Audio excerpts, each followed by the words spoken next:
Assalamualaikum anak-anak.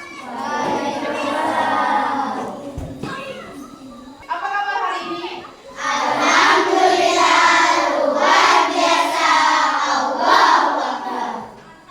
Oke. Sebelum kita mulai kegiatan belajar hari ini, kita berdoa dulu. Tokoh yang dikenal.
Ibu absen terlebih dahulu ya.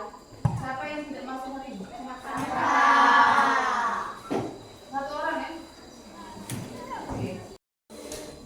Jadi hari ini kita belajar mengenai organ pernapasan manusia. Di pertemuan sebelumnya ya kita sudah belajar mengenai organ pernapasan manusia. Tetapi hanya dari buku ya. Dari buku yang kalian cermati. Ini sebelum Ibu memberikan tugas kepada kalian, Ibu akan menjelaskan dulu mengenai organ pernapasan manusia beserta fungsinya ya. Ibu berikan, silakan dicatat ya, dicatat di buku masing-masing ya. Yang ada di kertas itu, catat. Yang pertama ini, yang pertama tadi hidung ya. Hidung itu fungsinya untuk udara masuk melalui lubang hidung ke rongga hidung. Oke, hidung tadi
masing-masing setiap kelompok buat bagan pernapasan. Jadi kotak-kotak ini diisi. Bagaimana sistem organ pernapasan itu bisa bekerja ini?